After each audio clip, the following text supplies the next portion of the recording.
What's up, New York Mets Nation? Welcome to the Bat Cave. I'm your host, the Bat Fry, Kenny Fry. And it is Thirsty Thursday. We're not here on Hump Day. We're on Thursday this week.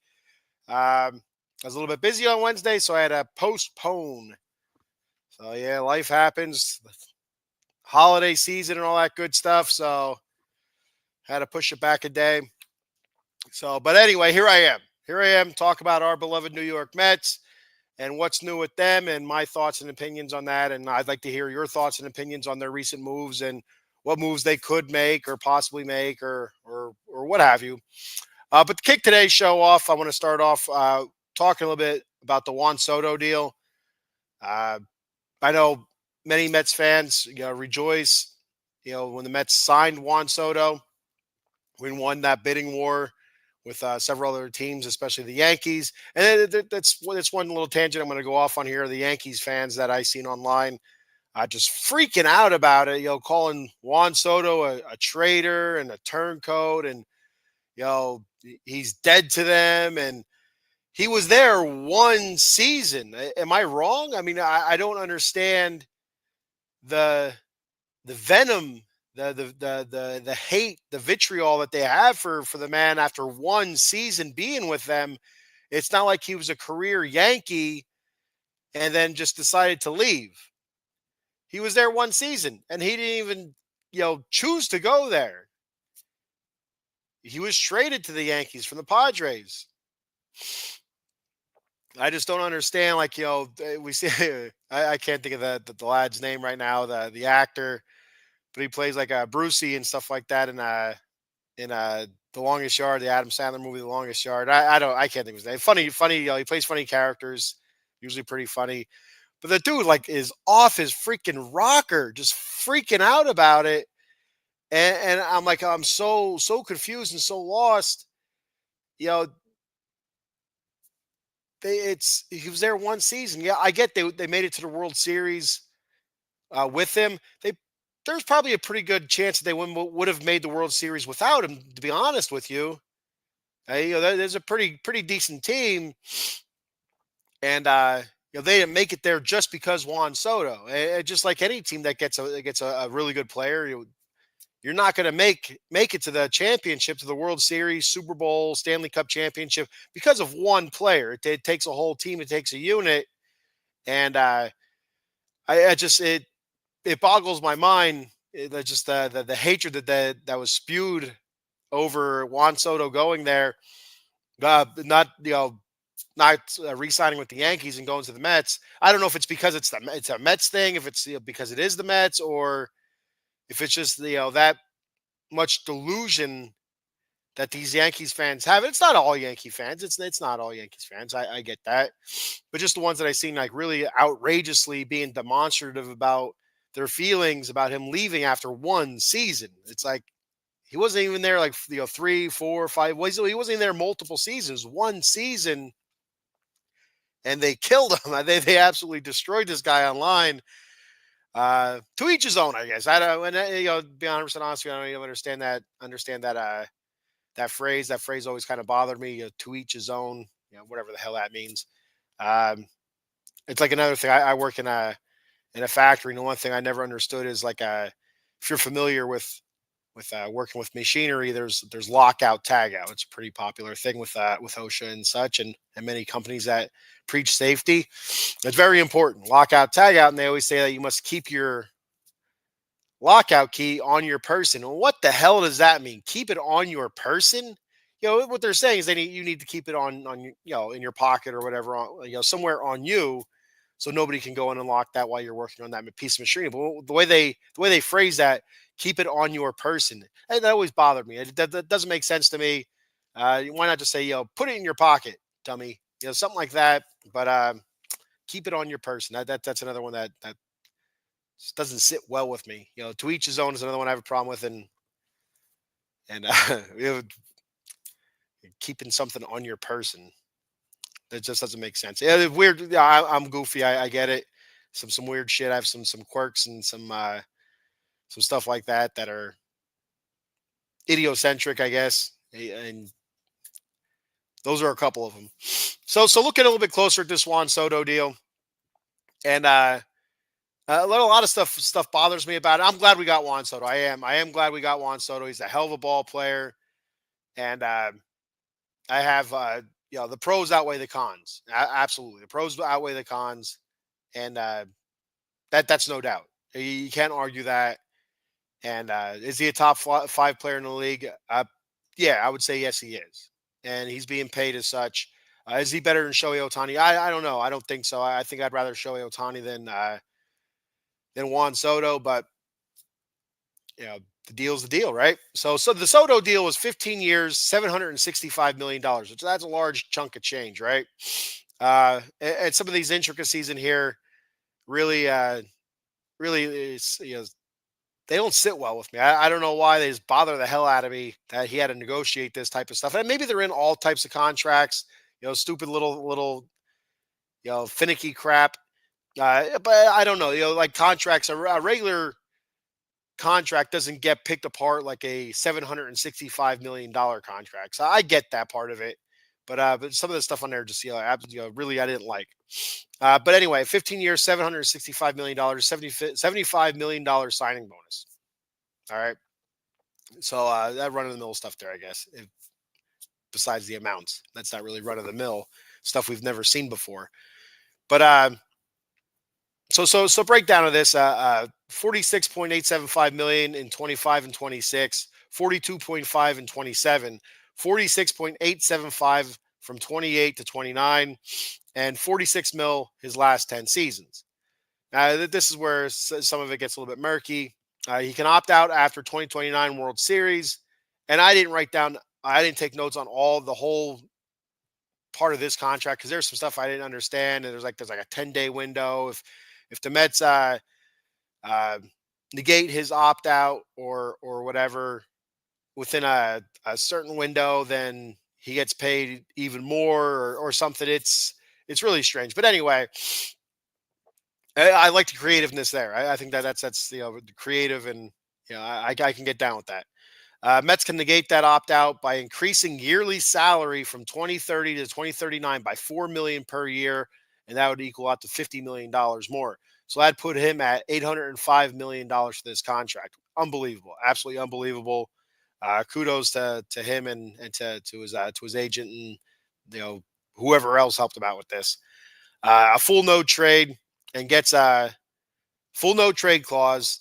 And here's some other smaller amounts of money for stuff. $500,000 for his first MVP, $1 million for each MVP after that. $350,000 for second place voting if he gets second place in the MVP race, and for third place to fifth place, $150,000. So for those of you out there that say there's participation trophies are ruining this country or whatever, well, Juan Soto is going to do fairly well for participating trophies. Whereas a lot of people are saying, second place is the first loser. If it means you get $350,000, I would take that loss. If you're not going to win it, losing is being the first loser is the next best thing, I guess. So it's pretty good there. Like I said, $1 million for each MVP after his first MVP. So it's $500K for his first MVP, $1 million for each one after. $100,000 for each All-Star appearance and Gold Glove win. $350,000 for World Series MVP, $150,000 for League Championship Series MVP, $100,000 for all MLB first or second team, $150K for Silver Slugger, and $100,000 for a Hank Aaron Award win. So all that breakdown there, a lot of that stuff seems to be fairly normal. Breakdown for awards and stuff like that, and I get that stuff. And here's the stuff that I had a hard time with. He gets a luxury box, up to 4 premium tickets to home games, and up to 4 premium tickets to home games. And I wish I would have wrote this down. I should have looked it up again, but they had the price amounts for what those luxury boxes cost. I can't remember if it was per game or per season, but it was a lot of money. And I don't think it was quite as much money as what the Yankees luxury boxes were or are that he was asking for, that he was denied. But still, it's a lot of freaking money. Personal team security for him and his family at team's expense for for yeah, for an agreed assistance to Soto's an agreement to assist Soto's family for in-season travel arrangements, and that's another one I don't like. Like why? So a couple of things I don't like. One, like why is he just giving a luxury box for him for his family for his family? I don't understand that. Uh, you just paid him. Well, you didn't get all of it, but he just signed a $765 million contract. Like you can't afford the luxury boxes or what? Like I don't understand that, but okay. The personal team security for him and his family at team's expense. And that's another one. Like I don't understand why the team has to pay for something like that. That should be coming out of his pocket. If you want if you want security for you and your family, why your family needs security, I don't know. I don't know what that's all about. I don't know if they had issues in San Diego, if they had issues with the Yankees at Yankee Stadium or something. I don't know. I don't know what that's all about. But at team's expense, I don't like that. Um, Assistance for in season travel arrangements for his family. Why? Like why do the Mets have to have one of their employees assist his family for in season travel arrangements? He's not a rookie. I mean, they should be fairly used to the travel accommodations and such. How to book a flight or how to call for a hotel. It's I don't understand why that's the team has to provide that stuff. Um, what else was there? There was there was something else in here that bothered me. Oh, penthouse suites for all road games for him and his family. I mean, it's another thing. It's the Mets must provide that. It's not like stuff like that. I don't understand why he can't just do that on his own. Why he can't pay that out of his pocket now that he signed that monster contract. And I think that's where, from what I've been hearing, that's where a lot of the breakdown was between he and the Yankees was where he's asking for a luxury box, and Hal Steinbrenner said, "Why would we do that?" Jeter didn't get a luxury box. Judge, CC Sabathia, guys like that, they didn't get luxury boxes. Why would we give Juan Soto a luxury box? It's not a part of the Yankee tradition or whatever you want to, however you want to put it. And I kind of get that. I understand that. It's did Lindor maybe Lindor did get a luxury box? I don't know. I don't know. But it was like what's the limit there? And then Hal Steinbrenner, from what I read, said to Juan Soto, why are we paying for a luxury box when you can just, we're paying you $760 million, $700 million contract. Can't you afford your own luxury box? Or it's stuff like that. And I understand where Hal Steinbrenner is coming from. Like some of this seems ridiculous, but again, it's Steve Cohen's money. If that's what he wants to do with it, if that's how he feels like he can get the Mets a World Series championship, I guess I'm down with it. You know what I mean?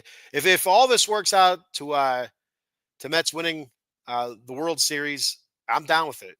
Multiple World Series is very much preferable, but let's start with one, and I think it'd be all worth it. But besides that, until then, it's like I'm not a big fan of the contract. I don't like the contract. I don't like the all the little perks in it and stuff like that.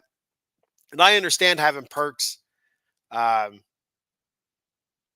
in contracts. I understand that, but some of this stuff, with the amount of money that he's being paid, just seems a little bit ridiculous. It's I don't know. Yeah, that could be just me. Again, a lot of Mets fans were super excited when the Mets signed Juan Soto, and I get it. I'm excited as well. I can't wait to see what he looks like in this lineup. I can't wait for spring training to start. At least we can see what our roster looks like. Pitching rotation and a full lineup. But even just right now, it's with him in the lineup. It's uh it's pretty damn impressive. So don't get me wrong when I'm complaining about this contract. It's just basic nitpicky type stuff that I wasn't a big fan of, and we'll see where it goes from here.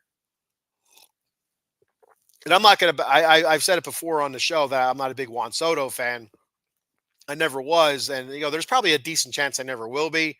I will absolutely root for him as long as he's wearing the blue and orange.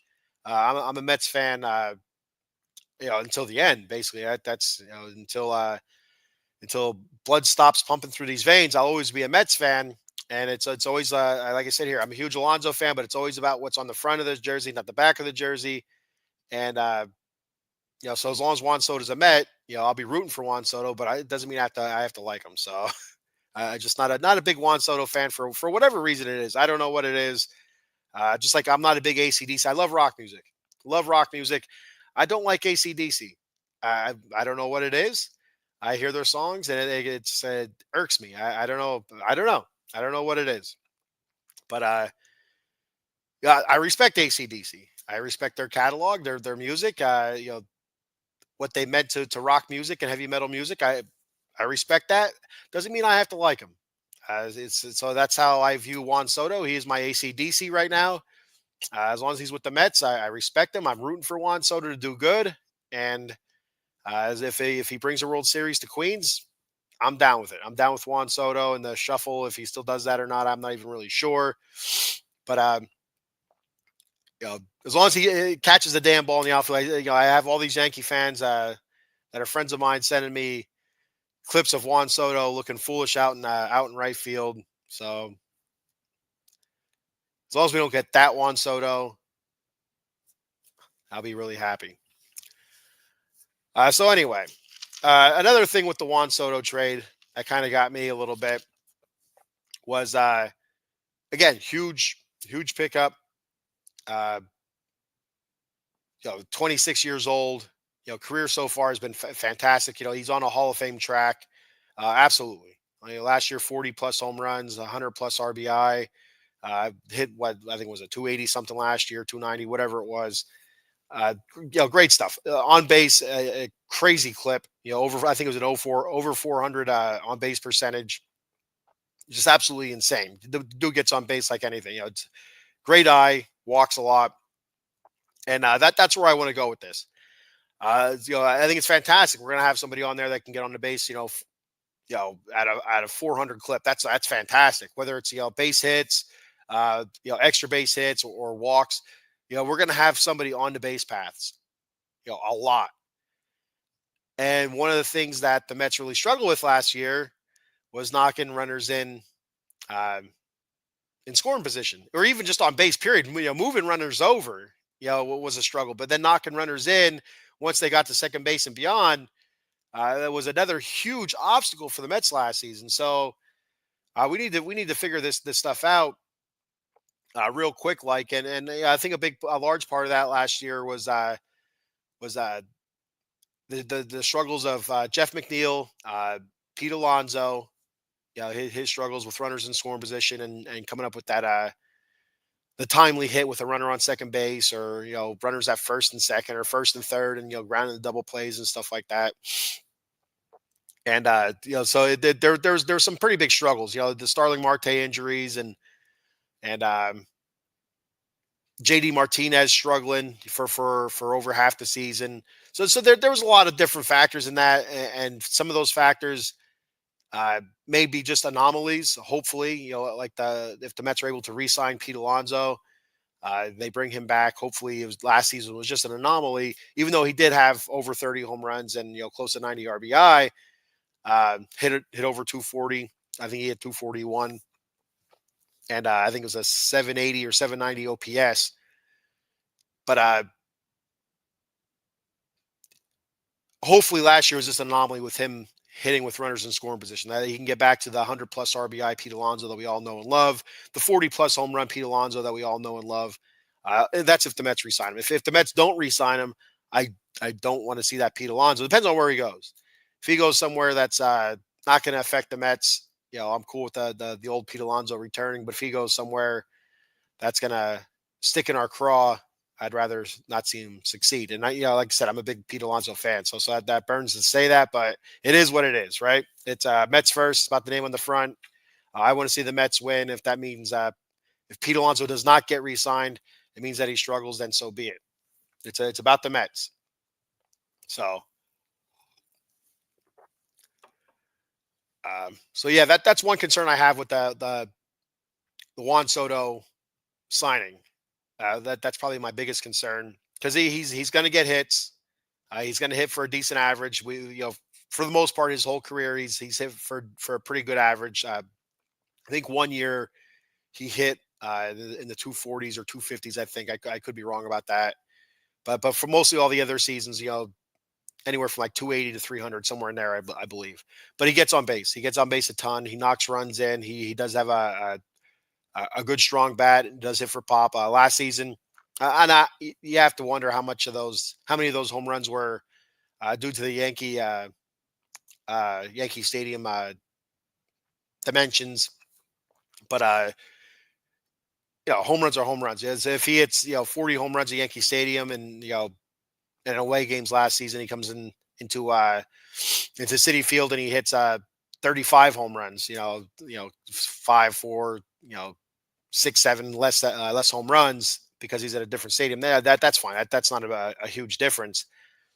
And if he can keep on that track on the trajectory of knocking runs in as well, that's a huge bonus. Where's he going to fit in the lineup? I think it's going to be fantastic to see him batting second or third behind Lindor, and we kind of figure that 3 hole out if we're going to stick with Vientos there, which worked out fairly well last season, or do we you know if McNeil does come back and if he's not traded away or whatever, and he's back to the old Jeff McNeil getting on base and getting base hits, slapping and stuff like that. Does he go into the 3 hole? And you put Pete at the 4 or 5, and Vientos 4 or 5, Nimmo 6, somewhere around there. So, and a healthy Nimmo is going to be really big as well.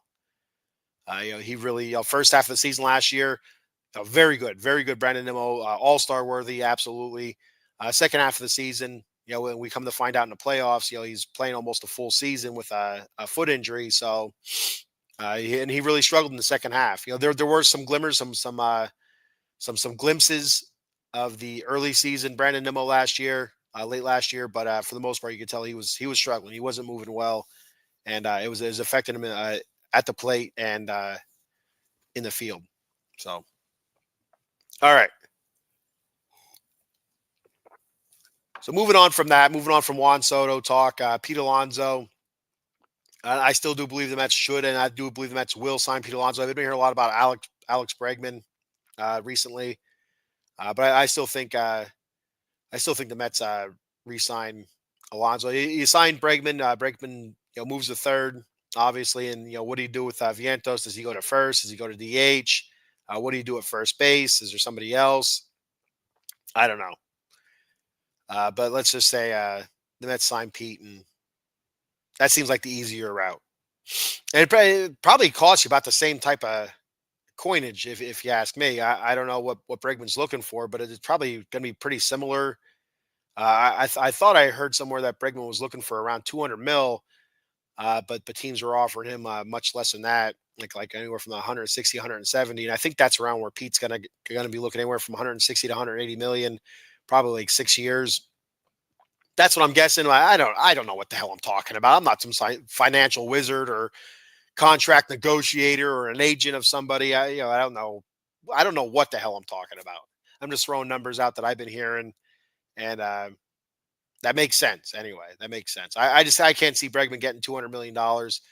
Uh, Listening to I think it was CPNY on Real Mets Talk. My boy Chris. I think it was Chris talking about Alex Bregman and his decline in his numbers over the last few seasons, but still plays a mean ass third base. And I think Vientos is going to be a good third baseman. He's never going to be a great third baseman, but I do think Vientos is going to be a good third baseman. And I don't think you should give up so easily on him. He seems like the type of guy that plays with a chip on his shoulder. And if you say he can't do something, he's gonna go and work his ass off to prove to you that he can do it. And that's one of those things. That's all you're hearing this offseason is like, well, maybe we should move Vientos to first base because he's a liability at third.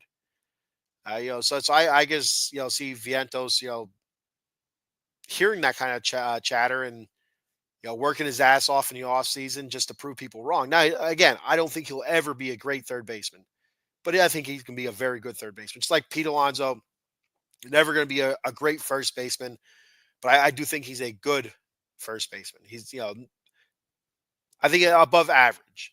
I think of Pete Alonso at first base. I feel like he's above average, and I think that's good enough uh, when you're considering the offensive part of the equation for he and Mark Vientos. And Mark Vientos is a small sample size, and that's the other thing.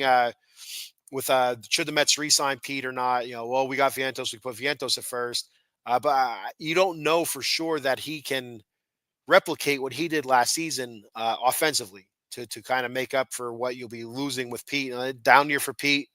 We don't know. Again, you can say the same thing about Pete. We don't know if this is going to be a steady decline for Pete Alonso and his power or run production. We don't know that.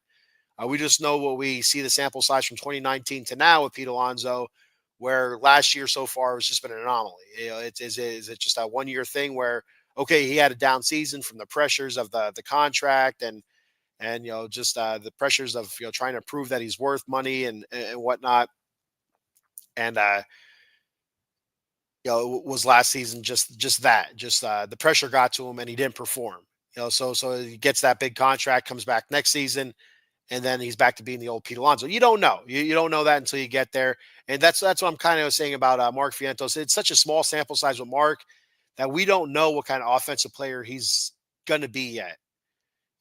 Obviously, he's shown throughout the minors that he has a really good pop in the bat and, hits the ball very hard. And he can be a slugger. At the major league level, we've seen it one season. Absolutely.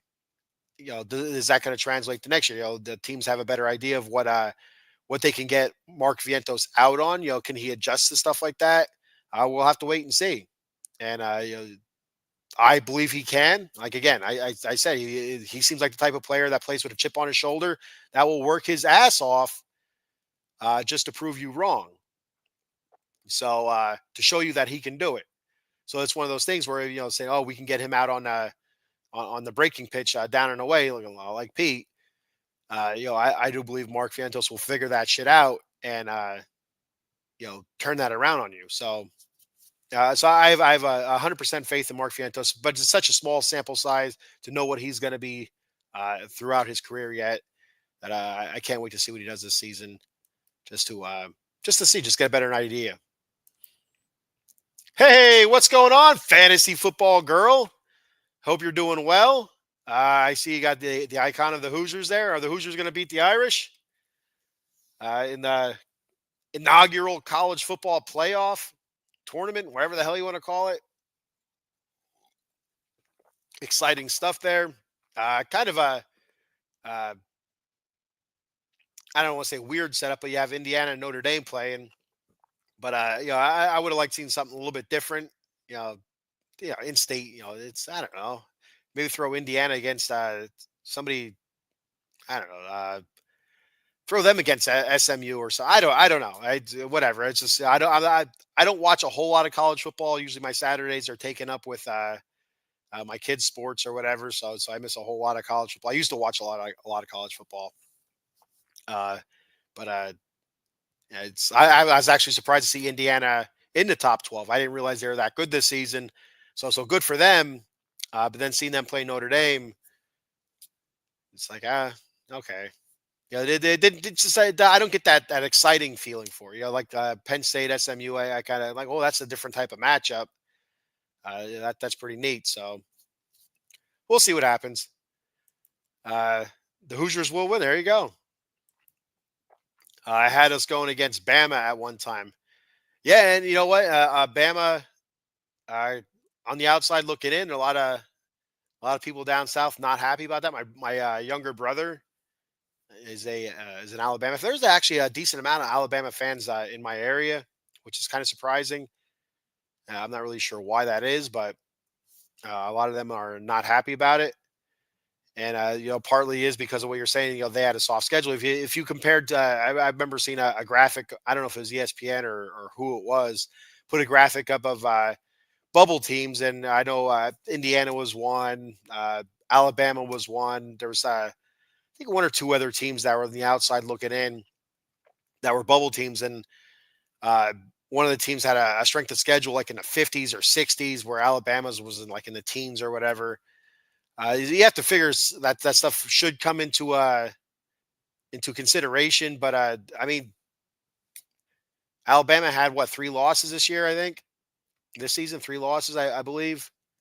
Indiana had, I think, what, two. So I mean, win your games in Alabama. I mean, you want to be known as the best, the greatest.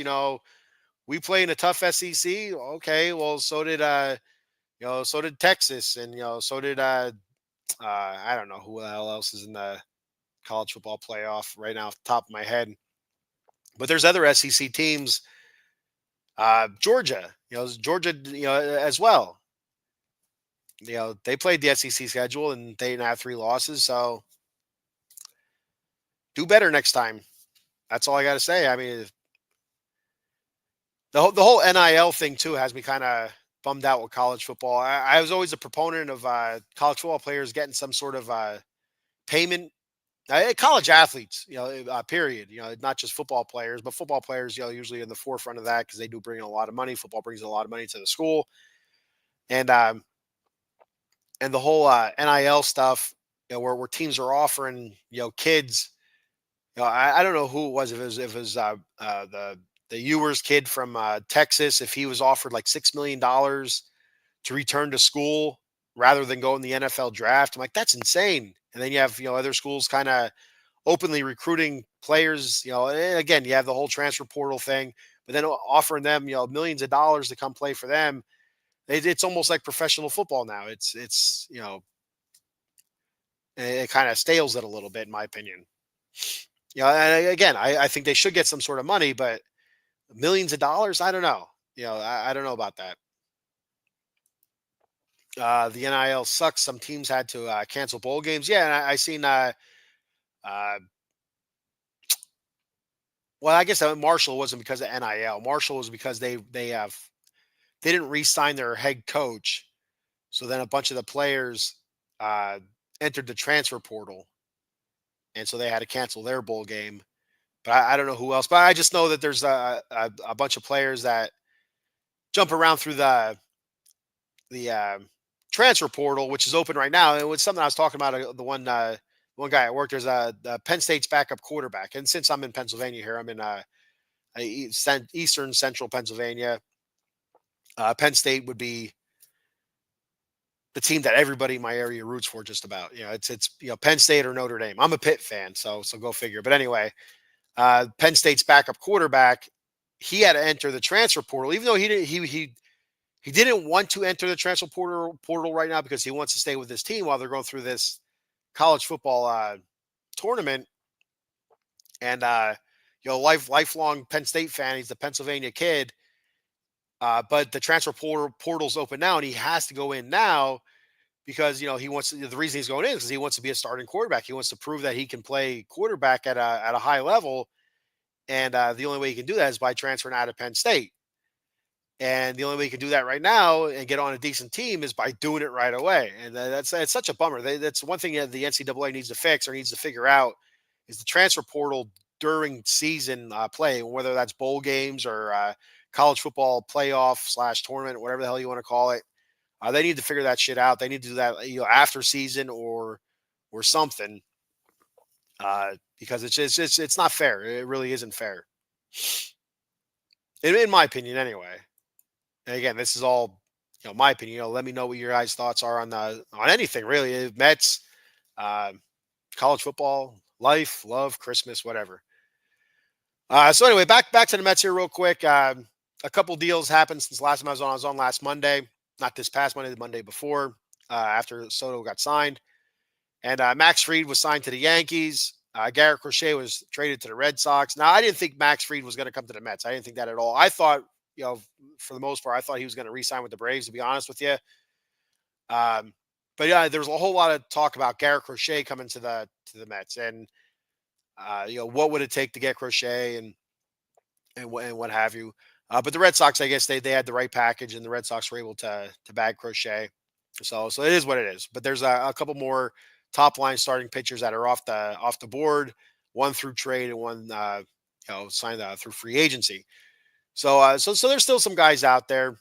Sean Mania, the Roki Sasaki guy, the cat, that I continue giggling at because how close his name resembles Shredder's name from the Teenage Mutant Ninja Turtles. But anyway, uh, Corbin Burns, he's still out there. Jack Flaherty, guys like that. Uh, and even to a much, much lesser extent, Jose Quintana. And I don't think the Mets should bring back Jose Quintana, even though he had a terrific second half of the season last year. Pitched fantastic. I just think that his age, again, it'd have to be a 1 year deal, but it'd have to be a really team friendly deal as well. But I just feel like at his age, it's probably time to move on. But then again, if you say who would you rather right now, Jose Quintana or some of these back end guys that we have potentially right now, I would take Jose Quintana. Would you rather Jose Quintana or Paul Blackburn? Now, Blackburn's hurt, currently injured. He's going to be starting the season late. But I'd probably take Jose Quintana over Blackburn. Quintana over McGill, probably. Over Budo, maybe not. I think I'd take Budo, even though he did struggle second half of the season last year. Quintana over the Mets' latest signing, Griffin Canning. I would take Quintana over Griffin Canning. So again, he is up there in age. He is on his last legs, but is he better than what we have right now as a 5-6 potential starters? Yes. So if it comes down to the nitty gritty where we're looking for a 5 and a 6, 5 or a 6, and Jose Quintana is still out there, I would absolutely say, go out there and sign Jose Quintana. But while you have plenty of the fish out there in the sea right now for starting pitching wise, I don't think Quintana should be on our radar. Fantasy Football Girl says, y'all got Soto, right? I say, yes. Yeah, that was the first part of my spiel here was the Soto signing. I went over his contract and basically broke it down, what he's getting paid and how it breaks down and whatnot, per year, and how he could make more, and all the awards and stuff like that. If he won what award, what he would get. A lot of pretty good perks there for him. And then some of the stuff that I didn't like in it was the luxury box stuff. I just think that's nonsense. It's nitpicky stuff, and you're getting paid $765 million. Why should the Mets have to give you a luxury box? You should have to pay for that shit. Why should the Mets at their expense have to pay for security for you and your family? I don't understand that. One, why does your family need security? And, two, why is that at the Mets expense? You're getting paid a lot of money, $75 million signing bonus. You can afford your own security. So stuff like that really bothers me. A luxury suite for away games. Why do the Mets have to pay that? That should be something that he should have to pay for. If that's what he wants, if he wants an upgrade, you get it there, Juan. So you pay for your own upgrade. With the Mets being so close to getting in the World Series, does he put you guys back in the hunt? And it all depends on where we go with the starting pitching and the rest of the lineup. I mean, we still need another bat, I believe, to compete with the Dodgers. Dodgers lineup, as we've seen last season, when they just throttled Mets pitching. To be honest with you, in those 4 wins, they really hammered our pitching. They're deep. That lineup is super deep, and it showed up against the Yankees as well. So I do think we need another bat there in the lineup. And again, I'm pulling for Pete Alonso, but there's other names out there, like I said, Alex Bregman, guys like that, and DH is another spot where we could be looking at, who's gonna replace JD Martinez there? Who's gonna be this year's JD Martinez? Is it gonna be somebody like maybe a Jock Peterson? I've heard his name floated out there a bunch of times. Or is there just somebody? Is there somebody else on the roster right now that could be DH? I don't know. But that is wait and see there. But it's all going to come down to starting pitching and bullpen. And I think our biggest Achilles heel last season was the bullpen, and we haven't really done anything to note yet to remedy that. And but I think it's coming. I think once we solidify our starting rotation here, I still do think we're in the market for an ace. For or at least a number 2 type starter. If we still think Kodai Senga can be an ace, we're not. The Mets are still in the market for a big name starting pitcher and a big name bat. And I think once that stuff gets squared away, then we're going to start seeing a lot more of the bullpen stuff start going. Just like last season, where I swear to God, David Stearns signed 50 bullpen guys. 45 of those guys had minor league options, which was smart. You could bring them up, send them down. This guy. All right, let's bring this guy up. See how he does. Okay, he sucks ass. All right, let's send him down, DFA him or whatever. Okay, this guy. Okay, this guy's doing pretty well. Let's keep him up here, and stuff like that. I think the Mets did a decent job maneuvering their bullpen last season to benefit them. And there was times where it worked out pretty well, and there was times I think a lot of it had to be through injury. To be honest with you, where it didn't work out so well. There was quite a few injuries, some pretty key bullpen guys, and throughout the season, and over large parts of the season, and it showed up at times. So, but yeah, the Mets are on the right track, I believe, with the signing of Soto. Just need a little bit more yet, a little bit more, and which is crazy to say, that with the amount of money that's been put out already just for one guy. But it's just going to be one of those off seasons where the Mets are going to put out a whole lot of money, and that's all anybody's going to focus on. And I'm fine with that. I have no problem with that. And it's something I've always felt. Growing up in the I was born in 1980. So growing up through the 90s, my teenage years were through the 90s and stuff. The Yankees were the big team. The evil empire. They're spending all kinds of money. They're buying their World Series, their World Series. I always disagreed with that. I said they paid a high price for high price talent, but a lot of those guys stayed around for multiple years.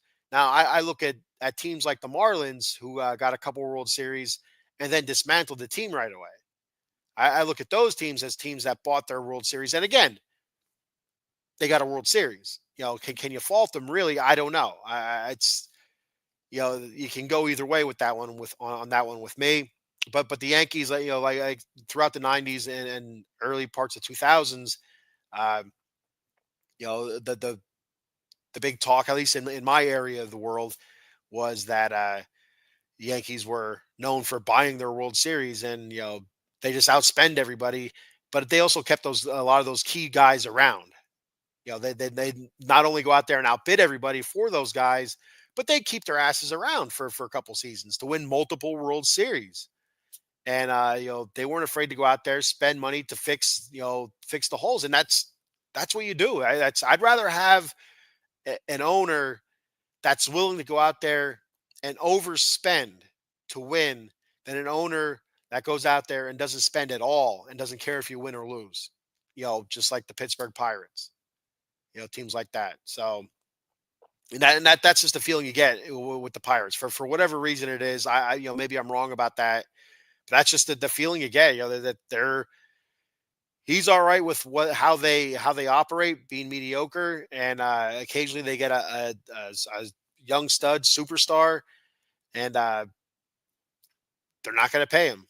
They'll keep him around for those 5 seasons, or however many seasons they have control in the arbitration seasons, and then after that, either trade him away or he just leaves. So we'll see. We'll see what the Pirates are, but as in the future with Paul Skeens. But it's just it's a damn shame, because they've had some pretty decent talent there throughout the years, where if they just re-sign those guys and kind of fill in some gaps and holes, they could have been a fairly competitive team there in the NL Central. But instead, they had a decent start last year, but they fell off. Pretty badly, is not to mention.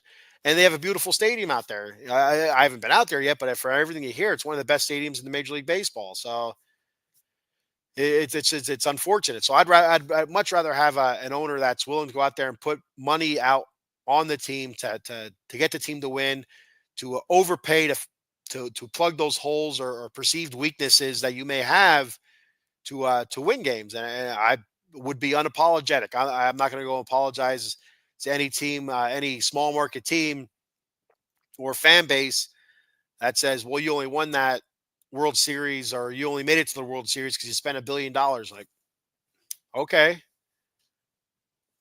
So it is what it is. I mean, we also do have some homegrown talent as well in the team. But if that's what it takes, that's what it takes. It's about the trophy, right? It's about bringing the championship back to Queens and saying you're number one, saying you're the best in the land. How you get there, it doesn't really matter. Like the Royals, a few when the Royals beat the Mets in the World Series, what was that 2015, I believe, 15 or 16. I always get those two seasons confused. But anyway, they did it with homegrown players, some guys that were cast offs from other teams, and they did it with a small market budget. Kudos. But then after that, they fell off. For I don't know how many seasons. Basically 7 or 8 seasons, you didn't hear from them again. Because they weren't able to keep those guys around that made a name for themselves that season. They weren't either able or willing to spend the money to keep those guys around. Who knows if they did? Who knows what they might have been? Maybe they go for two World Series. If they're able to keep that pitching staff together and some of those key defensive and offensive players, but they weren't able to. They got picked apart and they fell off. So you got to pay these guys, or you're just going to be a one and done small market team, or you're just going to be a nobody. A Pittsburgh Pirate. So they have a nice stadium. Yeah, okay. We'll pay our guy $1 billion to win a World Series. That's what we will do, and I'm fine with that. Totally cool with that.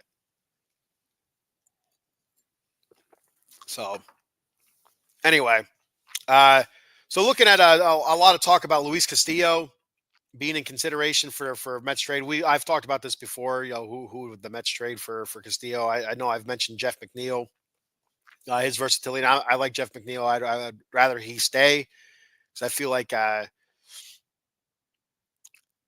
there's still a lot of upside to Jeff McNeil yet. And even though the last couple seasons have been fairly down for him, but I still feel like his versatility and the potential that we've seen uh, outweighs what the last two seasons were. So offensively, anyway, defensively, solid. Whether it's in the outfield or the infield, solid. Offensively inconsistent. That's an understatement. But anyway, what prospects would the Mets be willing to part with to in order to get Luis Castillo? And is Luis Castillo worth it? So I kind of looked at over his last couple seasons, and he's had a bit of a drop off, and I've heard other podcasters talk about a dip in his velocity, and I think this again. I give credit to I think CP and Real Mets Talk podcast. I think it's Real Mets Talkers at Mets Roundtable. I'm not sure, but they were talking about a dip in his velocity, but it's only like like a mile and a half per hour, something like that, or a half a mile per hour. It wasn't a whole lot, but a dip is a dip. So looking back at 2022, he was 8-6 with a 2.99 ERA, 150 innings pitched, 167 Ks, a 1.084 WHIP, and averaging 10 Ks per nine. 2023, he was 14-9, 3.34 ERA, so the ERA rose a little bit, but he pitched a lot more innings. 197 innings pitched, 219 strikeouts, 1.096 WHIP, so fairly close to what it was the season before. And again, 10 Ks per nine. And then looking at last season, 11-12, 3.64 ERA, so it goes up again, another 30 points, 175 innings pitched, so you're dropping the innings pitched there by 22, and 175 Ks, so a dip there, 1.169 WHIP, so you rose there, so guys are getting on base more with walks and hits per innings pitched, and a drop in his strikeouts per nine. Not a whole lot, but a little bit of a drop there, 9 Ks per 9 innings. And so you have to wonder if that workload over the last couple seasons, 197 innings pitched, the 175 innings pitched, if this is now going to be the decline of Luis Castillo. I think he's 34 I want to say he's 34 years old. I could be wrong about that though. Let me look that up here real quick. But there is a decline. There is a noticeable decline.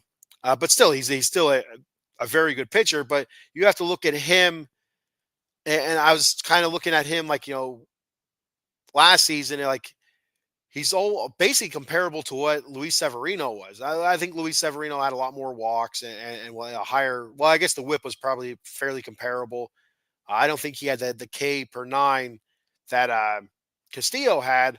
But just looking at your ERA, your innings pitched, and stuff like that, very comparable, very comparable. So are we gonna trade prospects and potentially a MLB ready player, MLB current player for uh, a guy that pitches like Luis Severino?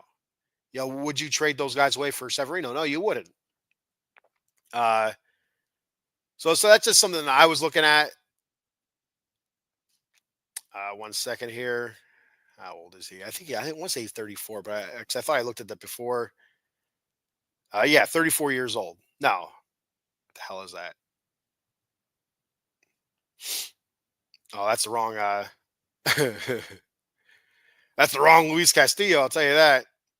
That's uh,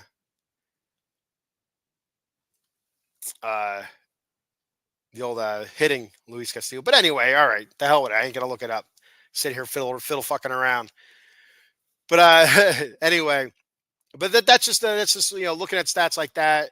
And again, that's not the end all be all to it. There's a lot more to it than just looking at that. There's stuff that I have no comprehension of. ERA plus and spin rates and stuff like that. But I just know you look at the plain Jane numbers, and they're declining a little bit each season. And you hear about him losing some velocity on his fastball. Does that mean that he goes out there in 2025 and he sucks ass? No. He can go out there in 2025 and pitch to a low 3 ERA and be be your ace again. Be anybody's ace. For any team, and go out there and help you get to the World Series or whatever. And that he could be that. But if you're going to go out there and you're going to have him for the next 3 years at $75 million, you know, what's year 2 and 3 going to look like? Is it going to be, this guy has a sharp decline, or is it this continuous steady decline? By the time you get to that 3rd year, you're paying him a decent amount of money, not a crazy amount of money, but a decent amount of money. And he's out there throwing for a 4.2 ERA, just like really sucking it up. I don't know. I don't know if it's worth losing one of our young top prospects. But again, it's about the here and now. It's about the season coming up, 2025.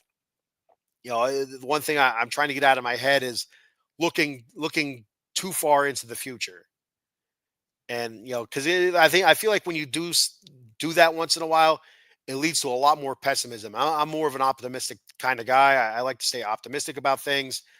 And so I feel like the short term, it's easier to stay optimistic than it is if you look at, well, okay, if Juan Soto signed for 15 years, what are years 10 through 15 going to look like? What's that decline going to look like? And that leads to pessimism. The one thing with Pete Alonso contract that everybody's harping on is that what are those last 2 or 3 seasons look like for Pete Alonso? Let's say he wants an 8-year contract to take him to his 38-year-old season, 39-year-old season. What's that going to look like? And that leads to pessimism. That leads to just pessimism. There's no other word I could think of for it. I'd rather stay optimistic. What are the first 3 seasons going to look like? You know what I mean? So if that makes sense, we're on the same wavelength. If it doesn't, I don't know how else to describe it. So anyway, but comparing his stats to Sean Manaea, like I said, Luis Castillo, 11-12, 3.64 ERA, 175 innings pitched, 175 Ks, 1.169 WHIP, and 9 Ks per nine. Sean Manaea last season, 12-6, 3.47 ERA, 182 and 2/3 innings pitched, 184 Ks, 1.084 WHIP, and 9 Ks per nine. So he had the better numbers. Jose Quintana, 10-10, 3.75, 170 innings pitched, 135 Ks, 1.250 WHIP, 7 Ks per nine. So a little bit worse, but a little bit more comparable. A lot less Ks per nine. The whip's a little bit higher, actually a good bit higher. And I think that's mostly because in the middle of the season, when Quintana was getting absolutely just destroyed, giving up a ton of runs, a lot of walks, uh, getting knocked around the ballpark. Corbin Burns, 15-9 last season, 2.92, 194 innings pitched, 181 Ks, 1.096 ERA, 8 Ks per nine.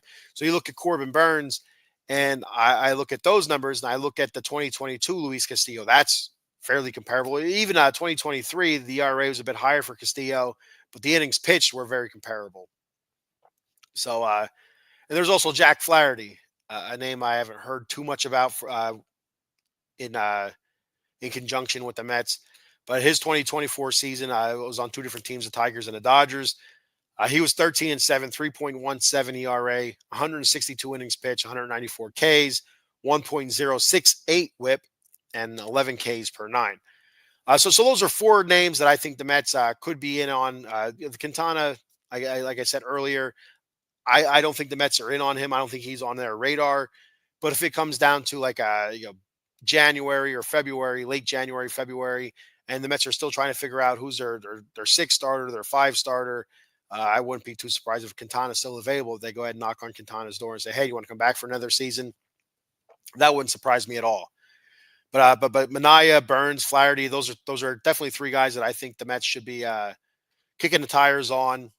There's Nick Pivetta, he as well, and a couple other guys out there.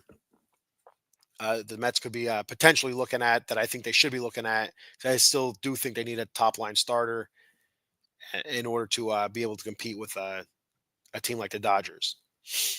So the way the Mets rotation looks right now with the Mets, if you did not know, yesterday signed right-handed pitcher Griffin Canning, and just basically for depth, he has minor league options as well. So don't be too surprised if the Mets do fill out their top six rotation with decent arms. Don't be surprised if Griffin Canning doesn't end up in the minor leagues to start the season. It may be brought up when there's like long stretches of games in a row or whatever to give somebody a break. Where I think the Mets will be going with a six-man rotation. But 2024, he was 6-13, 5.19 ERA, 171 and 2/3 innings pitched. He gave up 31 home runs, a lot of home runs he gave up. Had 130 strikeouts, 1.398 WHIP, 6.8 strikeouts per nine, 1.97 strikeouts per walk, which is really, really bad. Also gave up 99 earned runs, which was an AL high, the highest in the American League. It's not something you want to be known for. So, he threw his fastball 38% of the time, four-seam fastball. It averaged 93.4 miles per hour, which is down a little bit from the season before. And he threw his changeup 27% of the time, slider 24% of the time. He got the majority of his strikeouts with a slider. That's his strikeout pitch there. The pitches that were hit hardest off of him, fastball, four-seam fastball, and a slider. So, I wouldn't look at Griffin Canning and say, oh, this guy's going to be our 5 or 6 starter. There's potential that could happen, but I wouldn't count on it. This could be one of those guys. It's a 1-year deal, $4 million, $4 million some change. It seems like one of those signings where you could look at it and say, it's a project. If it works out, great. If it doesn't, you don't lose much sleep over that. So the way the Mets starting rotation looks right now, Kodai Senga is your number 1 right now. The way it looks like it could be Frankie Montas is your number 2. Clay Holmes potentially is your number 3. Again, coming out of the bullpen, we got to see what he looks like after he's all stretched out. And then David Peterson is your number 4. Let's see if he can put back-to-back, terrific seasons together and see where we go from there. Those are your top 4 right now. It's still 5 and 6. A lot of guys battling out for that. Paul Blackburn, that's one name. Like, again, I say he's going to start off on the IL, the injured list. He's currently there right now. So he'll probably have a late start to the season. Tyler McGill, I still think Tyler McGill. I feel like he's going to end up in the bullpen, and that might be the best thing for him. To be honest with you, he did show some decent flashes last season of being an okay starter, but I just feel like he's has control issues, walks a lot of guys, and I just think that you just can't have that. It's one thing that's been biting the Mets starting pitching in the ass over the last couple seasons is walking guys, and just can't have it. Need better control. Jose Budo's another guy that was a starter last year in the beginning of the season, moved to the bullpen, did a great job in the bullpen, but there's a chance that we could see him as a starter, if not some sort of like a swing man or uh, a fill in as a starter where he's basically a long reliever, but is able to give you 5 innings when need be. If you need a plug starter in there every once in a while. But I think out of those three guys, I could see Budo uh, being in your top six. Uh, and the prospects, there's a couple prospects that are getting close to being ready, according to the Sporting News. The Mets' overall number one prospect is a pitching prospect, Brandon Sprout. Uh, Sprout, whatever, however you want to say it. Again, I've heard it both ways. Uh, Number eight prospect, Blade Tidwell. That's their overall number 8, and their number 9 overall, Nolan McLean. So there's three guys there. I don't expect to see any of those guys. Maybe Brandon Sprout if the Mets are hurting, if there's some injuries or whatever, and we need to pull somebody up for a couple of weeks or whatever. I wouldn't be too surprised if we see Sprout. We'll see how he pitches this season. Once I assume he'd be in AAA again, and go from there.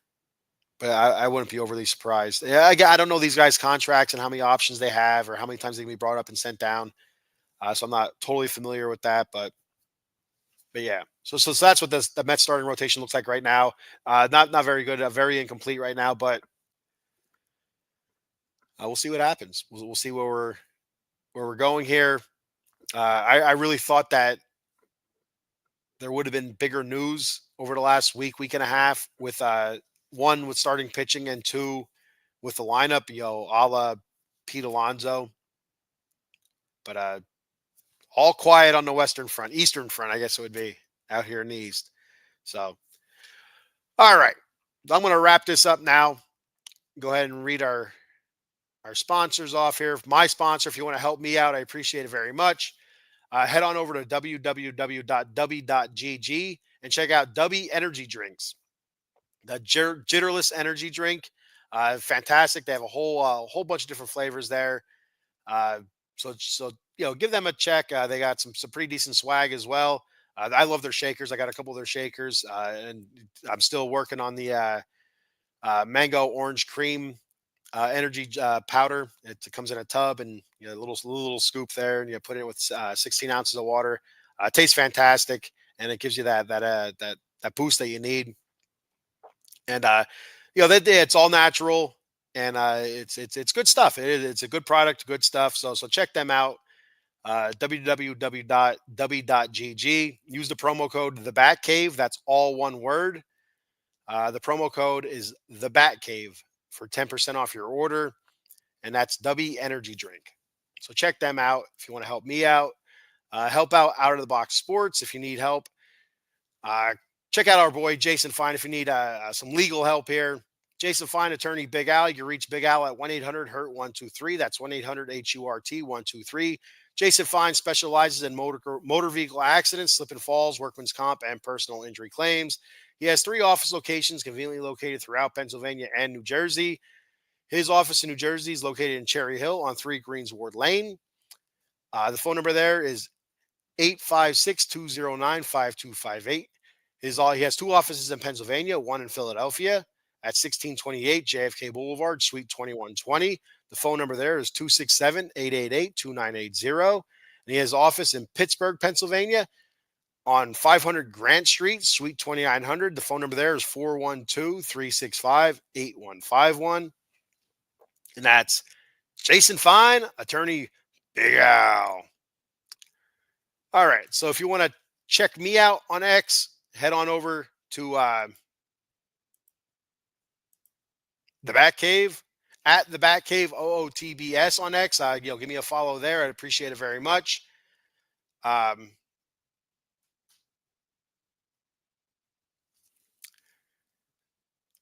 Out of the Box Sports, you can check on X and on YouTube at OOT Box Sports on YouTube and X. That once again is at OOT Box Sports on YouTube and X. Be sure to subscribe to Out of the Box Sports YouTube channel and give them a follow on X. My YouTube channel, where you check out all of my content, is at the Batcave _ OOTBSE. That is at the Batcave _ OOTBSE. That's my YouTube channel. Give me a sub if you don't mind. If you want to, if you don't want to, that's fine. Either way, I don't care. So that's all I have for today. I do think before the year's out, I do think before the new year, I feel like the Mets are going to have at least one or two big signings, and I do think Pete Alonso will be coming back, and I do think that I think there's just Sean Manaea is coming back, and I wouldn't be too surprised if the Mets go out there and trade for another big name starting pitcher. And whether or not that's Luis Castillo, I don't know. I've also heard Framber Valdez, his name being thrown out there a couple times. I don't know if that's legit or not. But there's guys out there. There's teams that are willing to deal that we haven't heard of, and the Mets, for the most part, seem to be fairly tight-lipped. You don't hear a whole lot of leaks coming out of the Mets front office. If there is any kind of leaks or stories out there about potential signings or whatever, either it's just stuff that's people are pulling out of their ass, or it's coming from an agent of a player or something like that, or a family member. It's not coming from the Mets front office, which is good. I think that's how it should be. So we're just gonna have to wait and see, I guess, right? We're just gonna have to sit back, wait and see, and twiddle our thumbs and see what the next shoe is to fall here, and see how much more money Steve Cohen's willing to spend. So, and see what else Stearns see what else he can cook up either in a trade market or low cost, high potential type arms, and see what we get there. You just never know. I mean, again, it's hard to argue with the results from last season and with the starting pitching anyway. All basically reclamation projects, or guys looking to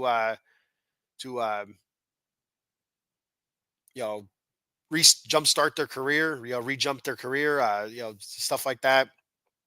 And it worked out fairly well for the Mets last year. So who knows? Who knows? Maybe one of these guys that the Mets sign, Frankie Montas or Clay Holmes, or who the hell knows? Maybe Griffin Canning, ends up being the ace next year. This upcoming season. Who knows? I think if Griffin Canning's our ace, I think we're in a lot of trouble. So I hopefully that's not the case here. All right. Thank you, everybody, for checking the show out. I appreciate it very much. I will be back again next week. I don't want to say I'm going to be back on Wednesday. I feel like I'm going to be back on next Wednesday again. If there's something big happens, if there's a signing or whatever, I'll come on before that, and that'll be that. But just I'll